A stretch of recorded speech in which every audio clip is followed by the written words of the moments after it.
नमस्कार, मैं हूं नवजोत रंधावा। शाम के 7 बज चुके हैं। वक्त है हमारे खास कार्यक्रम 7 बजे 7 सवाल का। रविवार की रात को सरकार की तरफ से किसानों को दिए गए प्रस्ताव के बाद यह अनुमान लगाया जा रहा था कि जल्दी ही मामले का समाधान निकल आएगा, लेकिन सरकार के प्रस्ताव को 24 घंटे भी नहीं गुजरे थे कि किसानों ने न केवल सरकार के प्रस्ताव को सिरे से खारिज कर दिया, बल्कि अपने दिल्ली कूच आंदोलन को भी जारी रखने का फैसला किया है। तो हमारे आज के साथ सवाल इसी से जुड़े होंगे। किसानों के बदले तेवर पर ही आधारित होंगे सवाल, और हमारा आज का सबसे पहला सवाल ये है कि सरकार का फॉर्मूला किसानों ने क्यों ठुकराया। किसान नेताओं का दावा है कि सरकार के प्रस्ताव में दम नहीं है, इसलिए वो सरकार के प्रस्ताव को खारिज कर रहे हैं।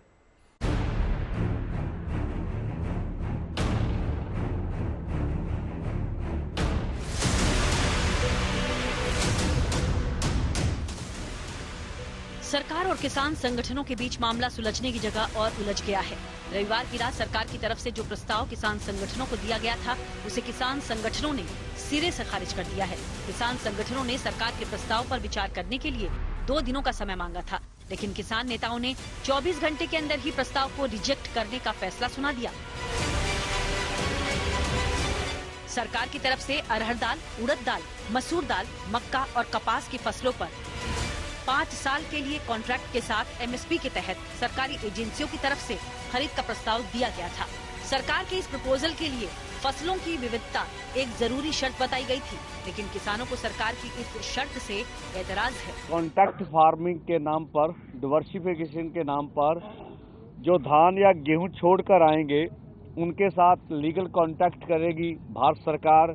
उसमें ऐसा आ रहा था, तो जो बात थी कि अगर पहले से कोई सरसों बीज रहा है और वो उससे नहीं निकला, उसका कुछ नहीं मिलने वाला। जो पैसे पहले से ही ये दालें वगैरह जो बोल रहे हैं वो बीज रहा, तो इस कैटेगरी में नहीं आएगा।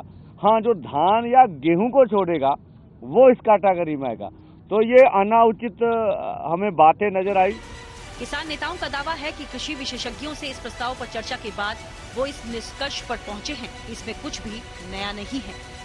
ऐसे में उनके पास इस प्रस्ताव को खारिज करने के अलावा कोई और विकल्प नहीं है। मेरा इसमें कहने का मतलब है, ये उन्हीं को देंगे जिन्होंने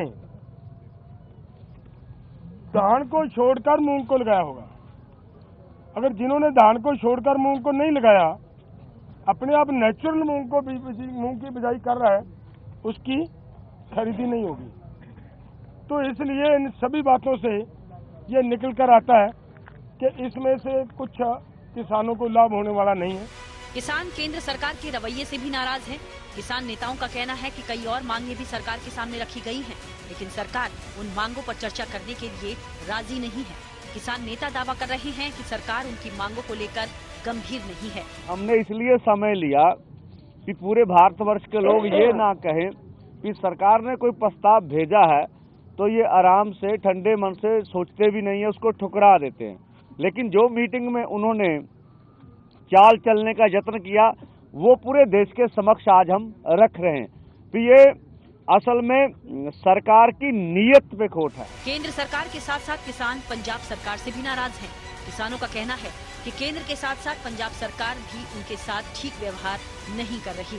कि भाई तू साडी स्टेट दा मुख्यमंत्री आ, तेरी स्टेट दे लोग ने, और तेरी स्टेट दे विच दूसरी स्टेट आगे बैरीकेडिंग करके बैठी है, और तेरी स्टेट दे विच बैठे लोकां दे उत्ते अथरू गैस दे गोले सिੱਟੇ जा रहे हैं। किसान सभी फसलों पर एमएसपी गारंटी की मांग पर अड़े हैं। उनका दावा है कि सरकार अगर दालों के साथ साथ सभी फसलों पर भी गारंटी दे दे तो भी सरकारी खजाने पर ज्यादा बोझ नहीं पड़ेगा। माननीय मंत्री जी कल ये बता रहे थे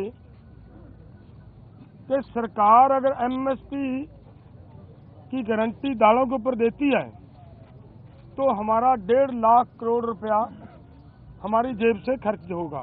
अगर सभी फसलों के ऊपर एमएसपी दी जाती है तो 1,75,000 करोड़ रुपए के अंदर वो काम चल सकता है। तो ये 2-3 फसलों का बिकने की व्यवस्था बनाए और बाकी किसानों को ऐसे छोड़ दिया जाए, ये हमें उचित नहीं लग रहा। सरकार के प्रस्ताव को खारिज करने के बाद किसान संगठनों ने अपने दिल्ली कूच आंदोलन को एक बार फिर जारी रखने का ऐलान किया है। किसानों का काफिला कल से एक बार फिर दिल्ली की तरफ बढ़ने की कोशिश करेगा। चंडीगढ़ से मंजीत सहगल और कमलजीत संधू के साथ bureau report, good news today. सरकार से बातचीत के दौरान अपने तेवर नरम किए किसानों ने एक बार फिर से दिल्ली की ओर बढ़ने का फैसला किया है। इस बार किसान आगे बढ़ने के लिए पूरी तैयारी के साथ बॉर्डर पर जमा हो रहे हैं। किसान ट्रैक्टर ट्रॉलियों में राशन पानी भरकर लंबे समय तक दिल्ली में डेरा डालने की योजना के साथ अपने मिशन को आगे बढ़ाने की कोशिश में जुटे हुए हैं। हमारा आज का दूसरा सवाल इसी से जुड़ा हुआ है। सवाल है कि प्रस्ताव ठुकराने के बाद अब क्या है किसानों का प्लान। किसानों की योजना के बारे में बता रहे हैं मेरे सहयोगी ललित शर्मा। सोमवार को किसानों ने केंद्र सरकार द्वारा 5 फसलों पर जो एमएसपी देने का प्रस्ताव रखा था उसको किसानों ने सिरे से नकार दिया। अब किसानों ने 21 फरवरी यानी कल एक बार फिर से दिल्ली कूच की हुंकार भर दी है। वहीं पर हरियाणा और पंजाब के लगते बॉर्डर, जिसमें सबसे ज्यादा अंबाला के शंभू बॉर्डर और खनौरी बॉर्डर है, वहां पर तनावपूर्ण माहौल देखने को मिल रहा है, जहां पर हरियाणा सरकार ने सुरक्षा के पुख्ता इंतजाम किए हैं।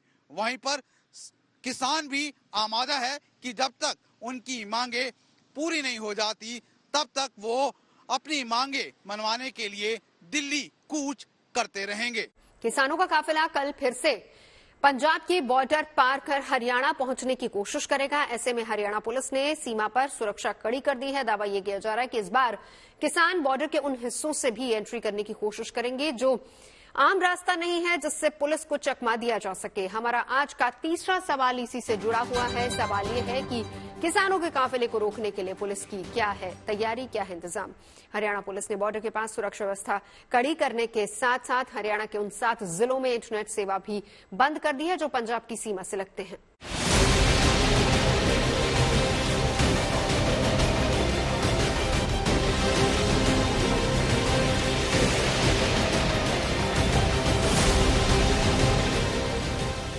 पंजाब और हरियाणा की शंभू बॉर्डर पर किसानों का कारवां पिछले 10 दिनों से थमा हुआ है, लेकिन कल किसान नेताओं के द्वारा सरकार के प्रस्ताव को खारिज करने के बाद किसानों के कैंप में फिर से गहमा गहमी बढ़ गई है। किसान नेताओं ने कल 11 बजे फिर से एक बार दिल्ली कूच का ऐलान किया है। किसान ट्रैक्टर ट्रॉली लेकर खड़े हुए हैं और जब तक सरकार और किसान और नेताओं के बीच बातचीत चल रही थी, इसी तरह से जो किसान है बड़ी संख्या में यहाँ पर मौजूद थे।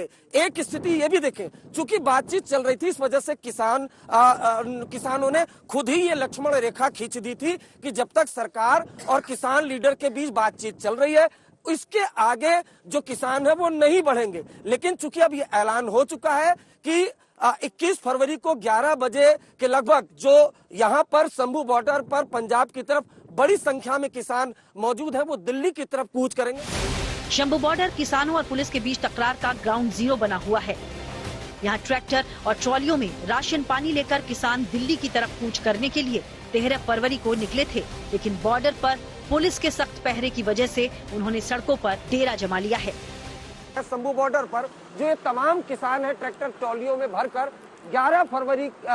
21 फरवरी को 11 बजे ये दिल्ली की तरफ कूच करेंगे शंभू बॉर्डर से। उसी शंभू बॉर्डर पर जहां पर 13 फरवरी को क्लैश हुआ था, आंसू गैस के गोले छोड़े गए थे, किसान दिल्ली की तरफ बढ़ने के लिए तैयार हो गए थे। अब बड़ी संख्या में तकरीबन 15,000 के लगभग जो अनुमान लगाया जा रहा है यहाँ पर किसान है। अब ये 15,000 किसान अगर 21 फरवरी को 11 बजे दिल्ली की तरफ कूच करते हैं तो क्या स्थिति होगी, इसका अंदाजा आप खुद ही लगा सकती हैं। किसानों ने बॉर्डर से आगे बढ़ने की कई दफा कोशिश की, लेकिन पुलिस की सख्ती की वजह से वो अब तक आगे नहीं बढ़ पाए हैं। बॉर्डर पर सुरक्षा सख्त है और प्रदर्शनकारियों को आगे बढ़ने नहीं दिया जा रहा है। लेकिन अब की बार किसानों ने हाईवे छोड़कर खेतों और नदियों के सहारे आगे बढ़ने का प्लान बनाया है। ऊपर वाले रास्ते, क्योंकि हरियाणा पुलिस ने बार्ब्ड वायर्स लगाए हैं, हरियाणा पुलिस ने कई जगह रास्तों में गड्ढे कर दिए हैं। अगर वो इस रास्ते से आगे नहीं बढ़ पाए तो ये सारी जो मिट्टी भरी गई है बैग्स में, इन सारे बैग्स का इस्तेमाल करेंगे। वो जो पुल के नीचे नदी है उस दरिया में ये सारे बैग्स ये लोग डालेंगे। किसानों ने दिल्ली कूच के लिए कमर कस ली है और वो किसी भी कीमत पर कल आगे बढ़ने के लिए तैयार हैं। किसानों की तरफ से हरियाणा पुलिस की तरफ से लगाए गए बैरिकेड को हटाने के लिए पोकलेन मशीन को भी लगाया गया है। जो हमारी जथेबंदी थी उन्होंने हमको रोक दिया था कि सरकार के साथ बातचीत हो रही है और मीटिंग में लगता था भी कोई ना कोई डिसीजन निकल जाएगा, पर वो निकला नहीं। इस बार तो हम पूरी तैयारी के साथ हैं। हरियाणा सरकार ने प्रदर्शन के दौरान होने वाले हंगामे की आशंका के मद्देनजर पंजाब के सीमावर्ती इलाकों में इंटरनेट पर पाबंदी बढ़ा दी है। किसानों ने साफ कर दिया है कि वो किसी भी कीमत पर पीछे हटने को तैयार नहीं है। वहीं पुलिस उन्हें आगे नहीं बढ़ने देना चाहती। ऐसे में दोनों पक्षों के अड़े रहने की वजह से कल फिर से बॉर्डर के इलाकों में बवाल होने की संभावना है। अम्बाला की शंभू बॉर्डर से अरविंद ओझा और श्रेया चैटर्जी के साथ bureau report, good news today. अभी तक इस आंदोलन में मुख्य रूप से पंजाब के किसान संगठन ही अगुवाई कर रहे हैं, लेकिन अब हरियाणा के किसान संगठनों ने भी सरकार को चेतावनी देते हुए कहा कि अगर उनकी मांगों को अनसुना किया गया तो वो भी सड़कों पर उतरने के लिए बाध्य होंगे। हमारा आज का चौथा सवाल इसी से जुड़ा हुआ है। सवाल यह है कि हरियाणा के किसानों ने सरकार के सामने क्या मांगे रखी हैं। ज्यादा जानकारी दे रहे मेरे सहयोगी ललित शर्मा।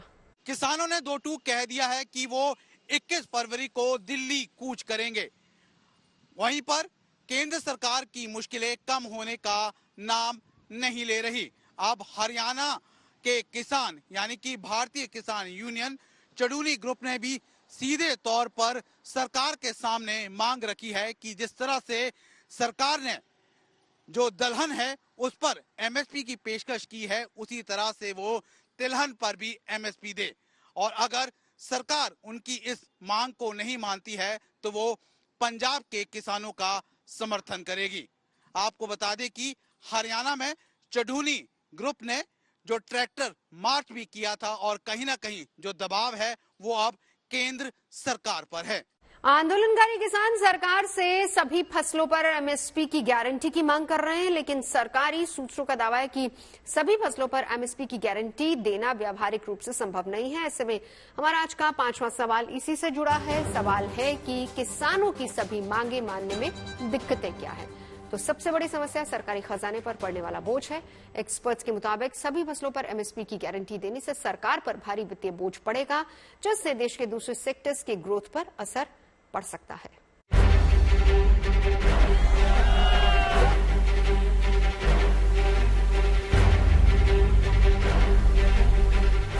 सरकार और किसानों के बीच बातचीत के कई दौर हो चुके हैं, लेकिन नतीजा सिफर रहा। किसानों की सरकार से दो प्रमुख मांगे हैं। पहली, एमएसपी स्वामीनाथन आयोग के अनुसार दीजिए और दूसरी, एमएसपी की लीगल गारंटी दीजिए, यानी इसके लिए कानून बनाइए। सरकार ने प्रस्ताव दिया है कि वो 5 फसलों पर एमएसपी का प्रस्ताव लाएगी, जिसमें मक्का, कपास, मसूर, अरहर और उड़द शामिल है। इसके लिए नेफेड एनसीसीएफ से 5 साल का कॉन्ट्रैक्ट होगा।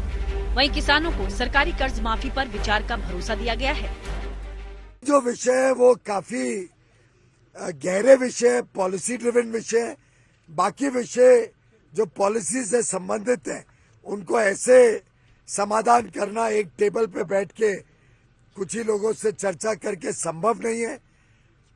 अभी चुनाव आने वाला है, चुनाव के बाद नई सरकार बनेगी। ऐसे विषयों के ऊपर लगातार चर्चा जारी रहेगी। किसान संगठनों ने सरकार की ओर से 5 फसलों पर एमएसपी देने के प्रस्ताव को ठुकरा दिया है। उनकी मांग है कि स्वामीनाथन आयोग के आधार पर एमएसपी लागू हो। 23 फसलों पर एमएसपी के गारंटी कानून का अध्यादेश बने। प्राइवेसी एजेंसी या कंपनी एमएसपी रेट से कम में फसल न खरीद पाए। C2+50, गन्ने पर C2+100 और संपूर्ण कर्ज माफी हो। किसान जिस स्वामीनाथन आयोग के एमएसपी फॉर्मूला का जिक्र कर रहे हैं वो क्या है, ये भी समझ लीजिए। दरअसल स्वामीनाथन आयोग ने कहा है कि जो एमएसपी होगा वो फसल की लागत से 50% होगा। मान लीजिए कि एक फसल को उगाने में किसान के 1000 रुपए लगे, तो इस पे 50% यानी 500 रुपए जोड़ा जाए तो कुल एमएसपी 1500 रुपए होगी। इसे C2+50% फॉर्मूला कहा जाता है। C2 मतलब कॉस्ट है। इंसेंटिव जो दिया जाता है, एमएसपी भी एक इंसेंटिव है। जिस चीज की डेफिशिएंसी है उसका इंसेंटिव दो, जो सरप्लस में है उसका इंसेंटिव दोगे तो कहाँ रखोगे उसको। अब व्हीट और पैडी एक ऐसा साइकिल आ गया कि हमें सब जरूरत थी, इस पे रिसर्च भी हुई, यील्ड भी बढ़ी, पर आज पैडी जो है वो डिमांड से ज्यादा है और बाहर भी हम भेजने के लिए इंटरनेशनल मार्केट में कम्पीट करना पड़ेगा। अब इंडिया में कॉस्ट बढ़ाई जाएंगे, इंटरनेशनल मार्केट के भाव कुछ और होंगे, तो दोनों चीजें मेल नहीं खाएंगी। तो पहली चीज तो देने के जो लागत आएगी, सारी चीजें जो सरप्लस है उसको भी खरीद लें। ये चीज हो गया कि आपको 2 रोटी 4 रोटी खानी पड़ेंगी, 4 की फिर 8 खानी पड़ेंगी। अगर सरकार ने किसानों की मांगे मान ली और सभी 23 फसलों का पूरा उत्पादन खरीद लेती है तो सरकारी खजाने पर जबरदस्त वित्तीय बोझ आ जाएगा। इसे आप ऐसे समझ सकते हैं, वित्त मंत्री निर्मला सीतारमण ने 2024-25 का अंतरिम बजट पेश किया था, जिसमें इस साल सरकार ने 47 लाख करोड़ रुपए से ज्यादा खर्च होने का अनुमान लगाया है। ऐसे में अगर सरकार किसानों की मांग मान लेती है तो 23 फसलों की खरीद के लिए करीब 10 लाख करोड़ का खर्च आएगा। वहीं इंफ्रास्ट्रक्चर पर सालाना औसत खर्च करीब 11 लाख करोड़ है। ऐसे में 47 लाख करोड़ के बजट खर्च में एमएसपी गारंटी कानून मुश्किल दिखाई दे रहा है। बावजूद इसके एमएसपी की गारंटी को लागू किया जाता है तो हो सकता है कि सरकार को डिफेंस बजट कम करना होगा या सरकार को टैक्स बहुत ज्यादा बढ़ाना पड़ेगा। वहीं इंफ्रास्ट्रक्चर खर्च यानी सड़क, बिजली, एयरपोर्ट, डैम जैसे निर्माण कार्य की रफ्तार धीमी पड़ जाएगी और यही वजह है कि सरकार इसे लागू करने से बच रही है।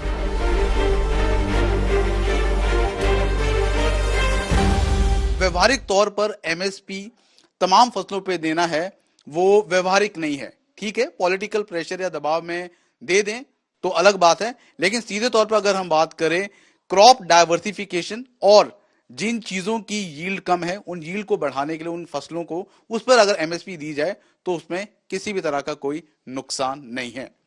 वीडियो जर्नलिस्ट गुंजीत कुमार के साथ ललित शर्मा, चंडीगढ़। किसानों के आंदोलन का ये दूसरा दौर है और खास बात यह है कि दोनों ही बार आंदोलन की अगुवाई में पंजाब के किसानों की ही मुख्य भूमिका रही है। ऐसे में हमारा आज का छठा सवाल भी इसी से जुड़ा हुआ है। हमारा सवाल यह है कि हर बार पंजाब से ही क्यों शुरू होता है किसान आंदोलन। एक्सपर्ट्स के मुताबिक आंदोलन की चिंगारी पंजाब से भड़कने के पीछे पंजाब की बिखरती अर्थव्यवस्था है और इसके बारे में हमारे संवाददाता मंजीत सहगल ने बातचीत की economic expert professor Pramod Kumar से। कैपिटल का जो एक एडवांटेज होता है, एक कैपिटल नर्व सेंटर बनता है, ग्रोथ सेंटर बनता है, तो कैपिटल भी हमारे पास नहीं है तो हम डेवलप कैसे करें। जहां पे अगर आप जितने कैपिटल सिटी हैं वो 3 से 4% या रादर 15-20% तक कंट्रीब्यूट करते हैं जीडीपी में अपनी स्टेट के। हमारे यहाँ तो जीडीपी का कंट्रीब्यूशन ही नहीं है क्योंकि कैपिटल ही नहीं है। तो मुझे लगता है कि पंजाब के पास अपना कैपिटल ना होना, स्टैग्नेशन इकोनॉमी का हो जाना, उसमें मुझे लगता है कि जो लोगों का एंगर है, फ्रस्ट्रेशन है, उसका एक्सप्रेशन कभी तो टेररिज्म में होता है खालिस्तान मूवमेंट के लिए, कभी इनका किसान प्रोटेस्ट, राइट रॉन्ग चॉइसेस होती हैं, ये राइट चॉइस है प्रोटेस्ट अगर प्रोग्रेसिव है तो ये उसमें प्रोटेस्ट कर रहे हैं। तो मुझे लगता है पंजाब को इस समय, या ड्रग एडिक्शन है, तो ये इन सारी चीजों से निकालने के लिए पंजाब में पैराडाइम शिफ्ट की जरूरत है, एक नई सोच की जरूरत है। वो अभी तक मुझे नजर नहीं आ रही, कहीं आ रही है। किसान आंदोलन को लेकर पंजाब की सियासत में भी हलचल है, जहां अकाली दल सांसद हरसिमरत कौर बादल ने किसान संगठनों को केंद्र के साथ साथ राज्य सरकार पर भी दबाव बनाने की नसीहत दी है। तो वहीं दूसरी तरफ कैप्टन अमरिंदर सिंह ने दावा किया है कि उन्होंने प्रधानमंत्री मोदी से मुलाकात में किसानों को लेकर चर्चा की है। हमारा आज का 7वां सवाल इसी से जुड़ा हुआ है। सवाल यह है कि किसान आंदोलन को लेकर पंजाब की सियासत क्यों गरमाई है। इसके बारे में विस्तार से बता रहे मेरे सहयोगी ललित शर्मा। किसान आंदोलन और उनकी मांगों को लेकर अब पंजाब में सियासत भी लगातार गरमा रही है।